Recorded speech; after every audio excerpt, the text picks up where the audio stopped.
The Adventures of Huckleberry Finn, Chapter 33. So I started for town in the wagon, and when I was halfway, I see a wagon coming, and sure enough, it was Tom Sawyer, and I stopped and waited until he came along. I says, "Hold on," and he stopped alongside, and his mouth opened up like a trunk and stayed so, and he swallowed 2 or 3 times like a person that's got a dry throat and says, "I ain't never done you no harm, you know that. So then, what you want to come back and harm me for?" I says, "I ain't come back, I ain't been gone." When he heard my voice, it riled him up some, but he weren't quite satisfied. He says, "Don't you play nothing on me, because I wouldn't on you. Honest Injun, you ain't a ghost." "Honest Injun, I ain't," I says. Well, that ought to settle it, of course, but I can't somehow seem to understand it no way. Look here, weren't you ever murdered at all?" "No, I weren't ever murdered at all. I played it on them." "You come in here and feel of me if you don't believe me." So we done it, and it satisfied him, and he was that glad to see me again he didn't know what to do. And he wanted to know all about it right off, because it was a grand adventure and mysterious, and so it hit him where he lived. But I said, leave it alone till by and by, and told his driver to wait, and we drove off a little piece, and I told him the kind of fix I was in, and what did he reckon we better do. He said, let him alone a minute and don't disturb him. So he thought, and pretty soon he says, "It's all right, I've got it. Take my trunk in your wagon and let on it's yourn, and you turn back and fool along slow so as to get to the house about the time you ought to, and I'll go towards town a piece and take a fresh start and get there a quarter or a half an hour after you, and you needn't let on to know me at first." I says, "All right, but wait a minute. There's one more thing, a thing that nobody don't know but me, and that is, there's a nigger here that I'm a-trying to steal out of slavery, and his name is Jim. Old Miss Watson's Jim." He says, "What? Why, Jim is—" He stopped and went to studying. I says, "I know what you'll say. You'll say it's a dirty, low-down business. But what if it is? I'm low down, and I'm a-gonna steal him, and I want you to keep mum and not let on. Will you?" His eyes lit up, and he says, "I'll help you steal him." Well, I let go all holts then like I was shot. It was the most astonishing speech I'd ever heard, and I'm bound to say Tom Sawyer felt considerable in my estimation, only I couldn't believe it. Tom Sawyer, a nigger stealer? "Oh, shucks," I says, "you're joking." "I ain't joking either." "Well then," I says, "joking or no joking, if you hear anything about a runaway nigger, don't forget to remember that you don't know nothing about him, and I don't know nothing about him." Then he took the trunk and put it in my wagon, and he drove off his way, and I drove mine. But of course I forgot all about driving slow on accounts of being glad and full of thinking, so I got home a heap too quick for that length of a trip. The old gentleman was at the door, and he says, "Wow, this is wonderful. Who would have thought it was in that mare to do it? I wished we'd have timed her. And she hain't sweated a hair, not a hair. It's wonderful. Why, I wouldn't take $100 for that horse now. I wouldn't, honest. And yet I'd have sold her for 15 before, and thought 'twas all she was worth." That's all he said. He was the innocentest, best old soul I ever see. But it weren't surprising, because he weren't only just a farmer, he was a preacher too, and had a little one-horse log church down back of the plantation, which he built himself at his own expense for a church and schoolhouse, and never charged nothing for his preaching, and it was worth it too. There was plenty other farmer preachers like that, and done the same way down south. In about half an hour, Tom's wagon drove up to the front stile, and Aunt Sally, she see it through the window, because it was only about 50 yards, and says, "Why, there's somebody come. I wonder who it is." "Why, I do believe it's a stranger, Jimmy." That's one of the children. "Run and tell Liz to put on another plate for dinner." Everybody made a rush for the front door, because, of course, a stranger don't come every year, and so he lays over the yaller fever for interest when he does come. Tom was over the stile and starting for the house. The wagon was spinning up the road for the village, and we was all bunched in the front door. Tom had his store clothes on and an audience, and that was always nuts for Tom Sawyer. In them circumstances, it weren't no trouble to him to throw in any amount of style that was suitable. He weren't a boy to meeky along up that yard like a sheep. No, he come and important like the ram. When he got in front of us, he lifts his hat ever so gracious and dainty, like it was the lid of a box that had butterflies asleep in it, and he didn't want to disturb it, and says, "Mr. Archibald Nichols, I presume?" "No, my boy," says the gentleman. "I'm sorry to say that your driver was deceived you. Nichols' place is down a matter of 3 mile more. Come in, come in." Tom, he took a look back over his shoulder and says, "Too late, he's out of sight." "Yes, he's gone, my son, and you must come in and eat your dinner with us, and then we'll hitch up and take you down to Nichols. Oh, I can't make you so much trouble. I couldn't think of it. I'll walk. I don't mind the distance.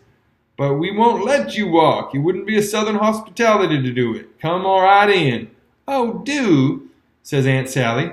It ain't a bit of trouble to us, not a bit in the world. You must stay. It's a long, dusty 3 mile, and we can't let you walk. And besides, I've already told them to put another plate on when I see you coming. So you mustn't disappoint us. Come right in and make yourself at home. So Tom, he thanked them very hearty and handsome and let himself be persuaded and come in. And when he was in, he said he was a stranger from Hicksville, Ohio, and his name was William Thompson, and he made another bow.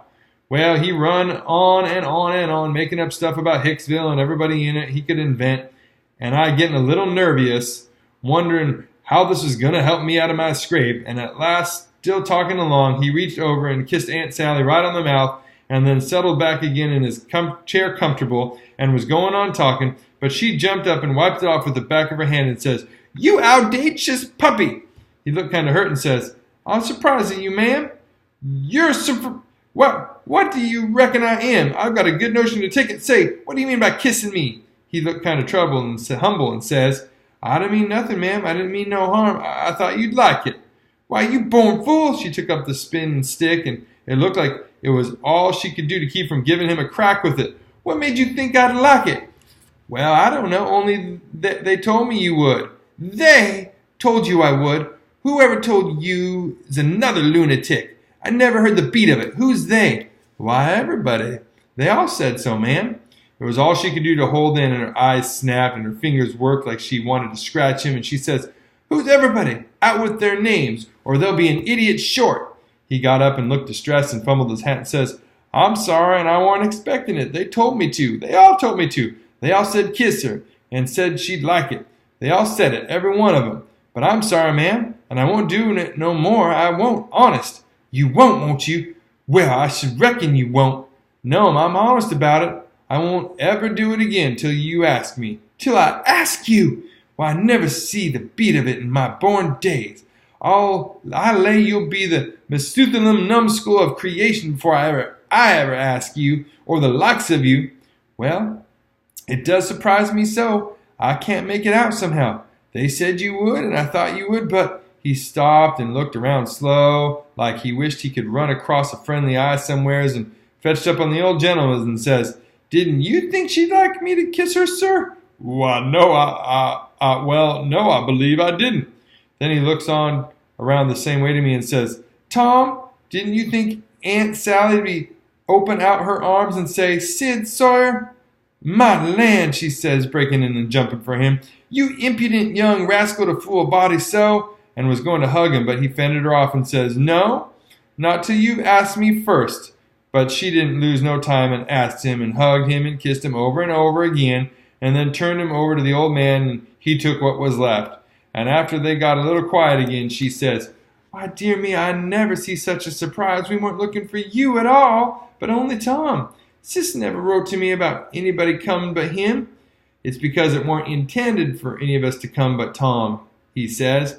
"But I begged, and at last minute she let me come too. So, coming down the river, me and Tom thought it would be a first-rate surprise for him to come here to the house first, and for me to by and by tag along and drop in and let on to be a stranger. But it was a mistake, Aunt Sally. This ain't no healthy place for a stranger to come."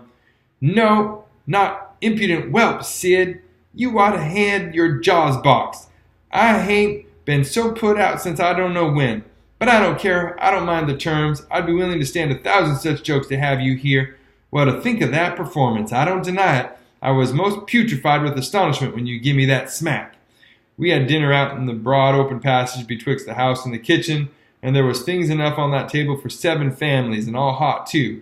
None of your flabby, tough meat that's laid in a cupboard in a damp cellar all night and tastes like a hunk of old, cold cannibal in the morning. Uncle Silas, he asked a pretty long blessing over it, but it was worth it, and it didn't cool it a bit neither, the way I've seen them kind of interruptions do lots of times. There was a considerable good deal of talk all the afternoon, and me and Tom was on the lookout all the time, but it weren't no use. They didn't happen to say nothing about any runaway nigger, and we was afraid to try to work up to it. But at supper at night, one of the little boys says, Pa, mayn't Tom and Sid and me go to the show? No, says the old man. I reckon there ain't going to be any, and you couldn't go if there was, because the runaway nigger told Burton and me all about that scandalous show, and Burton said he would tell the people, so I reckon they drove the audacious loafers out of town before this time. So there it was, but I couldn't help it. Tom and me was to sleep in the same room in bed, so being tired, we bid good night and went up to bed right after supper, and clumb out of the window and down the lightning rod and shoved for the town. For I didn't believe anybody was going to give the king and duke a hint, so if I didn't hurry up and give them one, they'd get into trouble sure. On the road, Tom told me all about how it was reckoned I was murdered, and how Pap disappeared pretty soon and didn't come back no more, and what a stir there was when Jim run away. And I told Tom all about our Royal Nunsuch rapscallions, and as much of the raft voyage as I had time to. And as we struck into the town and up through the middle of it, it was as much as half after 8 then. Here comes a raging rush of people with torches and an awful whooping and yelling and banging tin cans and blowing horns, and we jumped to one side to let them go by. And as they went by, I see they had the king and the duke astraddle of a rail. That is, I knowed it was the king and the duke, though they was all over tar and feathers and didn't look like nothing in the world that was human. Just looked like a couple of monstrous big soldier plumes. Well, it made me sick to see it, and I was sorry for them poor pitiful rascals. It seemed like I couldn't ever feel any hardness against them any more in the world. It was a dreadful thing to see. Human beings can be awful cruel to one another. We see we was too late. Couldn't do no good. We asked some stragglers about it, and they said everybody went to the show looking very innocent and laid low and kept dark till the poor old king was in the middle of his cavortings on the stage. Then somebody gave a signal, and the house rose up and went for them. So we poked along back home, and I weren't feeling so brash as I was before, but kind of ornery and humble and to blame somehow, though I hadn't done nothing. But that's always the way. It don't make no difference whether you do right or wrong. A person's conscience ain't got no sense and just goes for him anyway. If I'd had a yaller dog that I didn't know no more than a person's conscience does, I would poison him. It takes up more room than all the rest of a person's inside, and he ain't no good so nohow. Tom Sawyer, he says the same.